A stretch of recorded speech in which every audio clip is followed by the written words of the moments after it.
I have a lot of homework to do after this, I will say. Welcome to episode 87 of the Organizations Win Championships podcast, an Odyssey podcast. Dan Bernstein here with Jason Bernstein and our producer, Spencer Ray. So you are that's the dorm room in Tulane? That is my dorm. Yes. Yeah. You're saying that like it's a question. Yes, it's at Tulane. You moved me in a week ago. It simultaneously feels like it was a day ago, but also 10 years ago. Because time isn't really a concept here. It's just you go to class, you do your homework, and then you do whatever the hell you want. I mean, it's college. There's a lot going on here, man. It's great. It's fun, and now I'm gonna have a special guest in New Orleans, I guess. Now I don't know if that's the first we'll get to that.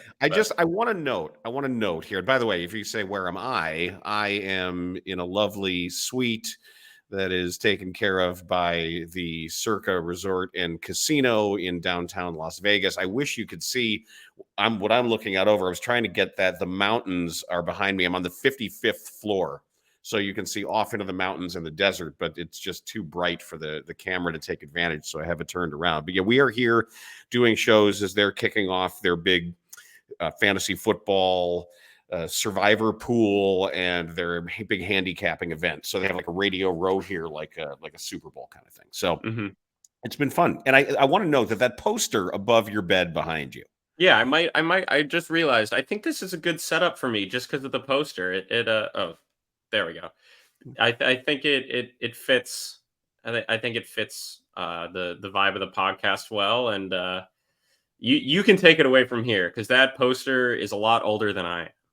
That is a vintage original edition, one of the SI Sports Illustrated Michael Jordan posters.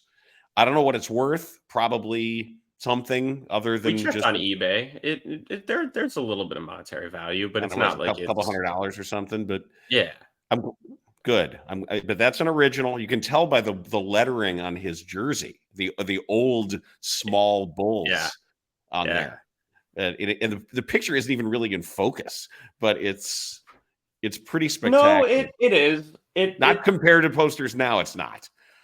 Well, posters now are all edited and all of that stuff, and they can clear it up. Back then, it was just a camera, and I'm taking a cinema class and a photojournalism class, so I feel like I'm going to be learning a lot about cameras. And so I imagine you are. We'll see. Maybe I'll take Mom's Instagram pictures for her when she needs pictures taken of her food because she's an Insta white mom person. Every time we go out, it's just I get the camera eats first. No, just eat your damn food. I don't. Yeah, we can't eat until she takes pictures. The roster of the Bulls is in flux. We should mention too, the schedule came out, and I think the schedule is the schedule is fairly unremarkable. Other than that opener. Yeah, no, I didn't look at anything except the opener. I just saw at New Orleans for the first game, and I just thought, you have got to be kidding me. And then 3 days later, whatever, Javonte Green signs with New Orleans. So, wow, it's time to be a Bulls fan in New Orleans, I guess. We'll see how that goes. And I am planning on working on to get a credential for the Bulls opener, and whether that's through Tulane or Odyssey or both. I would sure it would be Odyssey for the pod, but it's exciting, even though it's 2 months away. I'm very excited, and let's see how this mid-season is going to be. Maybe worse than mid. So of course, I'm so optimistic. He sends a note and he goes, "Can I please get a Javonte Green Pelicans jersey?" Do we even know what number he's going to wear? No, that's the only reason why I didn't make a custom one, is because I think I could be wrong, but I think Jordan Hawkins, the UConn guy who you really liked, he might be number 24. Yeah. And Javonte has worn other numbers in the past. I think he wore 43 with the Celtics. So especially with a guy like that, you never know what number he's going to wear. But I once he gets his number, assuming he makes the team, I don't see why he wouldn't. He seems like a very hard guy to cut. Especially for a team like that is on the come up, and with Zion looking as skinny as he is right now. Dude, Zio Can we talk about that? My lord. Yeah, we can. This is going to turn into a Pelicans podcast. No, but that is, his weight loss has been remarkable. And I think that those of us who are speculating that this could be Ozempic weight loss or something else that's helping him out, I've never, ever seen him look like this, ever. He has been remarkably skinny. And is your roommate coming in? He just walked in. Hey, you can stay here. I'm just gonna get a pen real quick. Oh, okay. Yeah, I just came back for that. Yeah, you're good. No, he's just getting a pen. Okay. But we are. No, you're good. But we. All right, I completely lost my train of thought. We're talking about Zion Williamson and talking he's skinny. about Javonte Green. Zio's. I saw that picture and I said Ziozempic. I don't think there's any other way around it.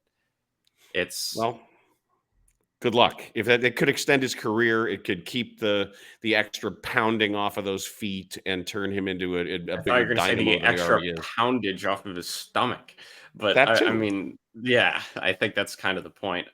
I'm rooting for him, and I'm excited to see him play in person, and I'm sure that will be more than once.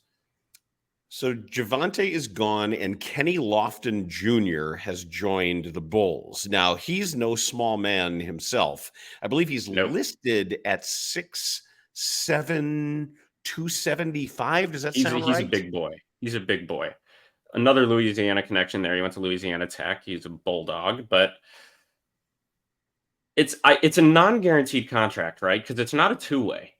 No, it's, what did you call it? It's like a Schedule 15? Exhibit 10, something. Like I don't know. Some minimum. I think it's very possible for him to end up playing with the Windy City Bulls in some shape or form, whether it's a two-way, whether it is just him getting cut and then re-signing with the G League team. I don't know how many open roster spots they have in two-way spots, especially with DJ Stewart, Sanogo, Drell. Drell's gone. Drell's gone. Drell's gone? Yes. I didn't see that. No, I did not see that. Drell signed a training camp deal of some kind with Portland. So good for him. Okay, yeah, so maybe training camp deal, so it's probably an Exhibit 10. He'll play for the Rip City Remix. The Rip City what? That's the Portland's new G League team. Rip City Remix. Remix? Yeah, I know it's terrible. Oh, that's so lame.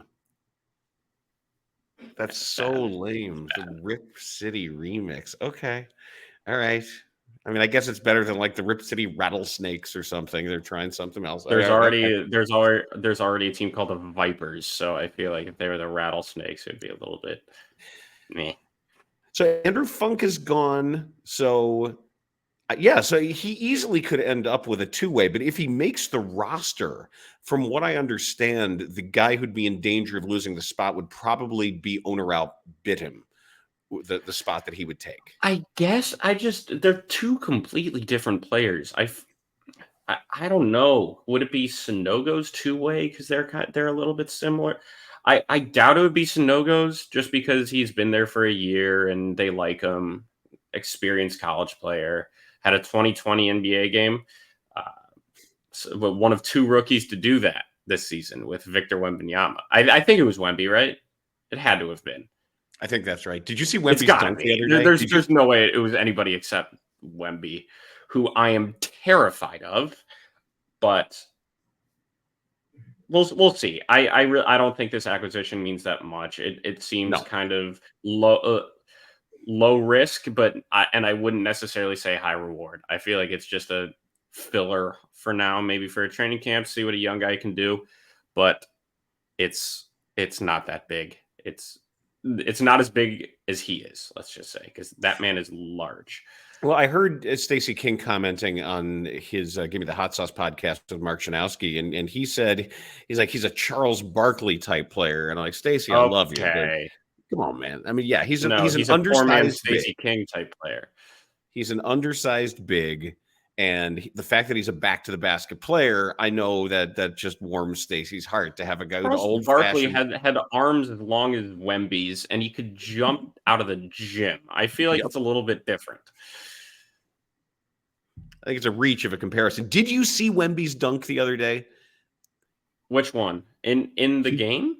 And he took off. There's somebody. It was making the rounds on social media where he took off from the inside the foul line, but wasn't like a Jordan or a Brent Berry. He just casually happened to elevate from there and easily just dunked. He can. Yeah, it's with him.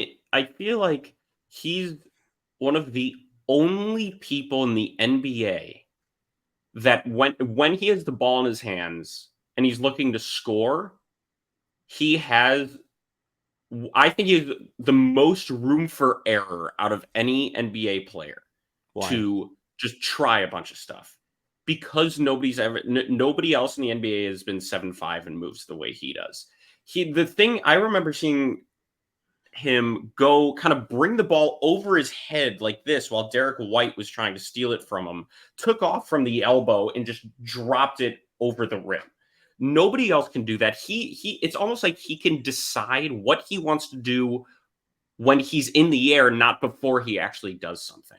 Even Giannis does a little of that. A little bit, but not at the same level, because Giannis, one, isn't as tall, and two, I don't think Giannis is anywhere near as smooth. Do I think Giannis right now is a better player? Probably. Yes. He's stronger. Yeah, he's stronger. He's been in the league for a longer period of time. But I don't think he's able to just try stuff in game.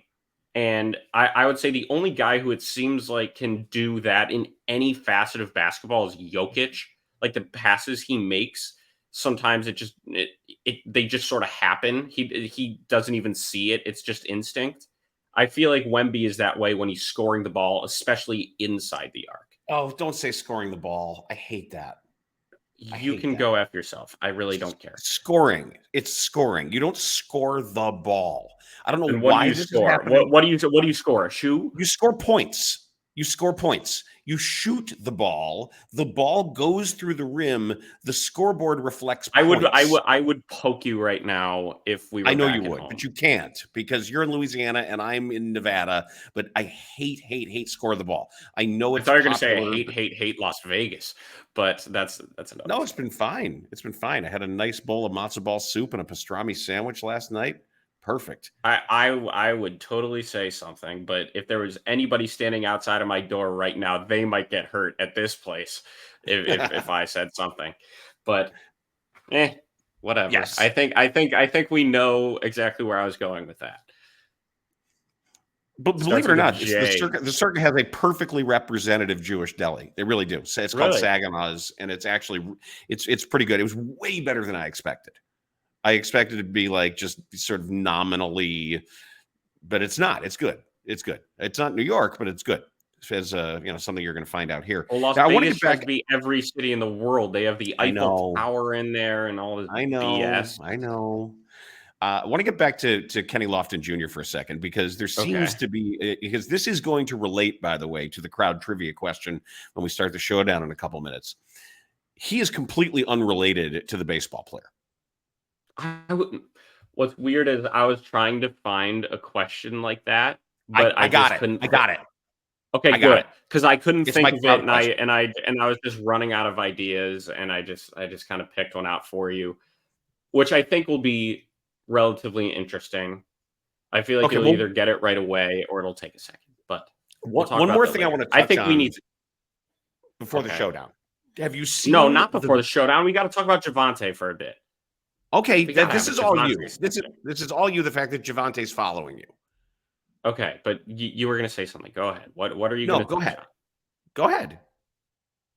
No, you go first. But very dangerous. You go first. Go ahead. I just don't know how to feel. This is going to be a monologue. This is a love letter. I really don't know how to perceive this. How should I feel about this? It's I knew he probably wasn't going to sign with the Bulls, right? Because they're going in a different direction and they're getting younger, and they signed a bunch of forwards, or no, they drafted Buzelis and they signed Jalen Smith. And they just signed Kenny Lofton. So it was very obvious that it didn't seem like Javonte was going to make a return. And I had no idea what was going to happen with him this offseason at all. He doesn't have Instagram anymore, and which I'm very disappointed about. He used to have it, and now he doesn't. And I'm sad because I loved his Instagram. And because I love everything Javonte. And you sent me that thing from was it Shams? The Shams, yeah. It was Shams. And I saw New Orleans Pelicans. And then I thought, I can see Javonte all the time. Mm-hmm. When I cover that game, I hope maybe I'll contact Pelicans PR or something, that I could just do an interview for the podcast with him. Just a couple of minutes. I have no idea what I'd ask him, because I don't know how much I'd be fangirling just because it's Javonte. I don't know. I don't know how to feel.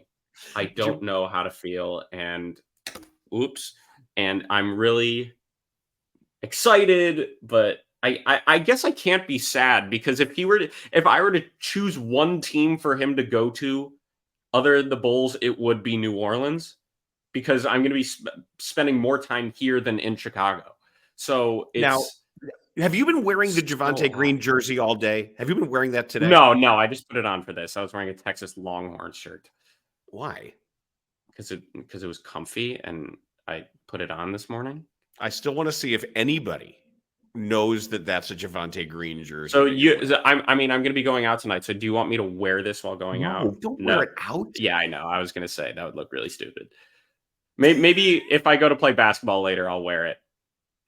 Which I'll probably end up playing basketball, because I do play a lot of basketball here. There's some good rec players down here.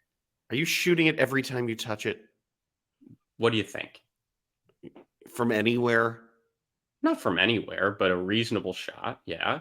I've been working on a hook shot, though, because as a little guy, I need to be able to.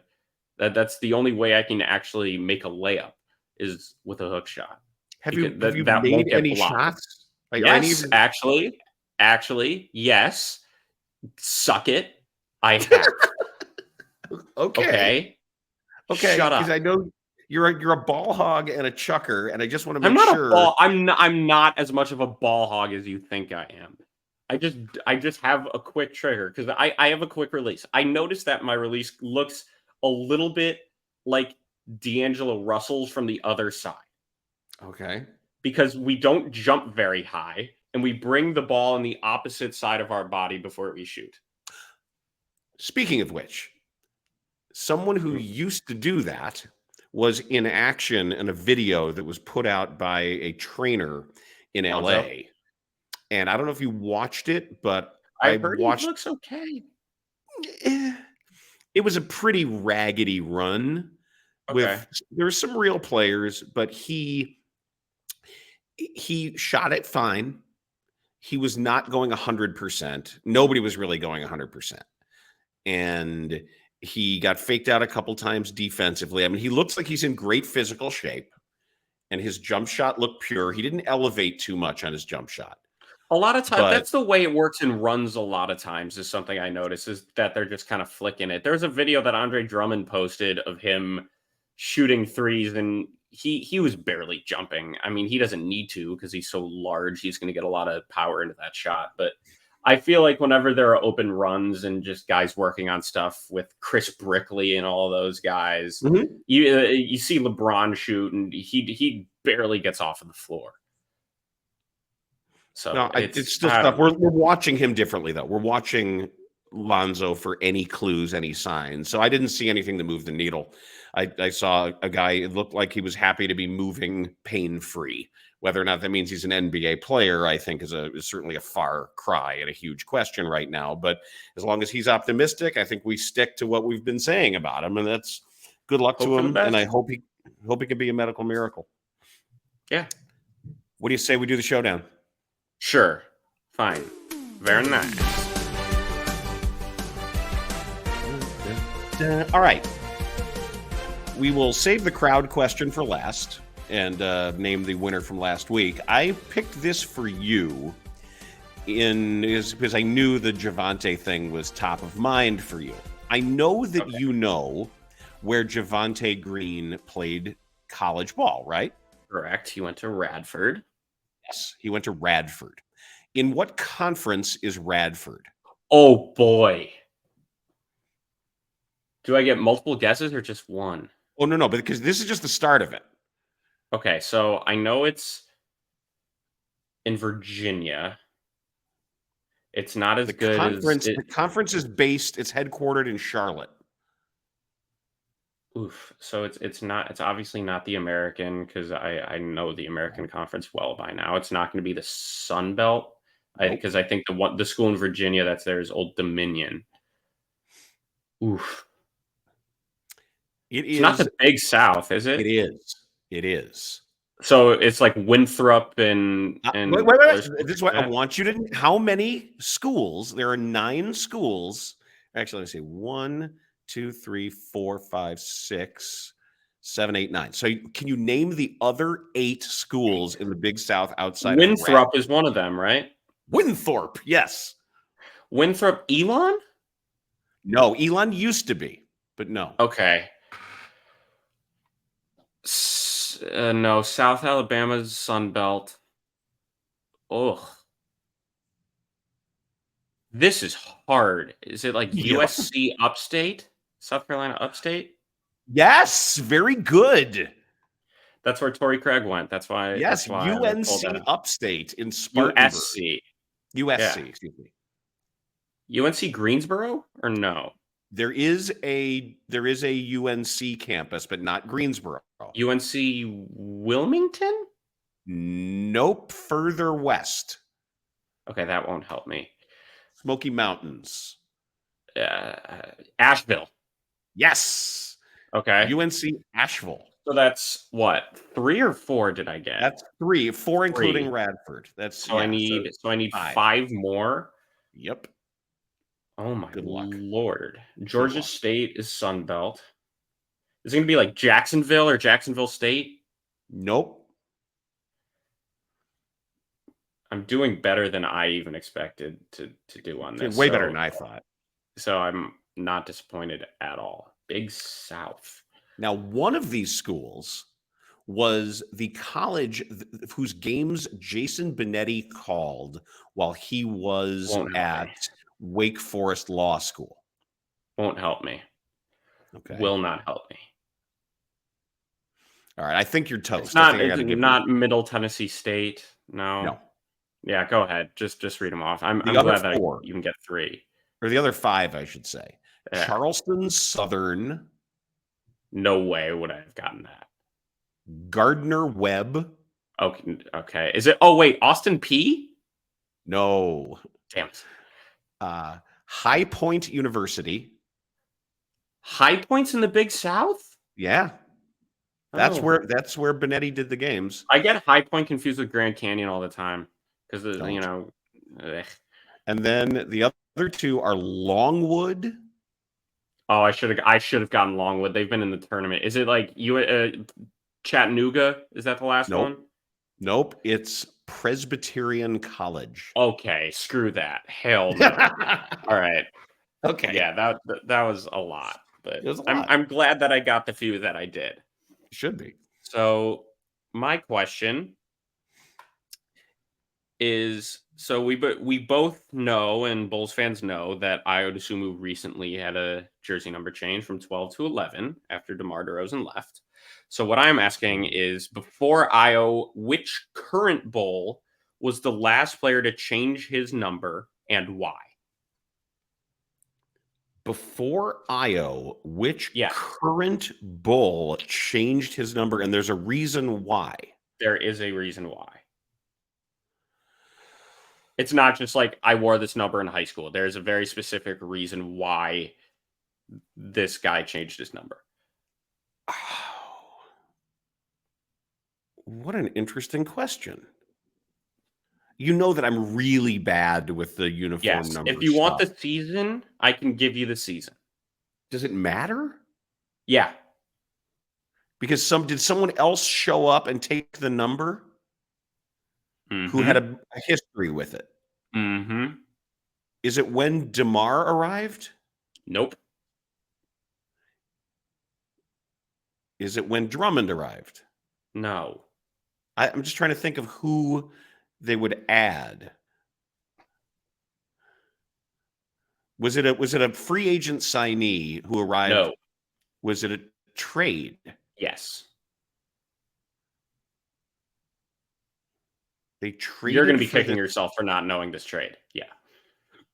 They traded for was it Vooch? Yes, it was Nikola Vucevic. So which current Bull wore number 9 and now wears a different number who is still on the Bulls? Who's still on the team? Yes, so the trade was in 2021. Wore number 9 for half of the season and transitioned, or didn't transition, then he would be a woman. But it wasn't Patrick Williams, was it? It was Patrick Williams. Okay. Patrick Williams for half of his rookie season wore number 9. Okay. And I don't know if Vooch paid him at all for the number.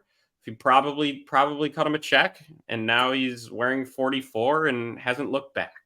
All right. So that is the question. I really had nothing better, but I thought it was interesting. That's pretty good. Now, here is last week's crowd question. Jason asked you, the OWC listener, which is the only number retired by the French national team. And it didn't take very long. I think this is a new record by the time the episode posted. Congratulations to OWC listener Carl with a K, because Carl chimed in immediately with the correct answer of Tony Parker.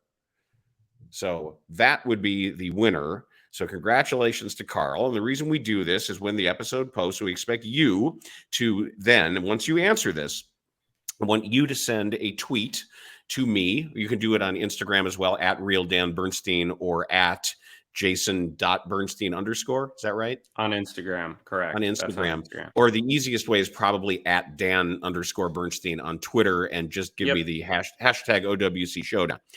Here's the question. And this, I know you're gonna want to yell out names. Do not, okay? I will after we record. Yes. Or after we're done recording. I mentioned that Kenny Lofton Jr. is not related to former MLB outfielder Kenny Lofton. Mm-hmm. I want you to, here is your challenge. I want you to name for me the NBA player whose father was an MLB player, and the MLB player whose father was an NBA player. Oh my God. Yes. So this is it. I want this. And I want to thank, I worked on this, and I want to thank a couple of score producers, Robbie Triano and Tyler Farringall, who helped out, and Cody Westerland helped out. I kind of crowdsourced this one in the hallway. So we had a lot of fun with this at work, but it's both. So I need the MLB player whose son played in the NBA, both names, and the NBA player whose son played in MLB, both names. And the granddaddy. Oh wait, no, it's two separate questions. Okay. Separate father-son duos flipping MLB and NBA. So send in your answer, give it a shot. You get first crack because you are listening to this, what has been episode 87 of the Organizations Win Championships podcast.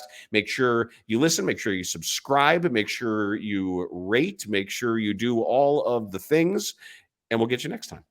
Yeah, make sure you get on your knees and pray to Javonte Green.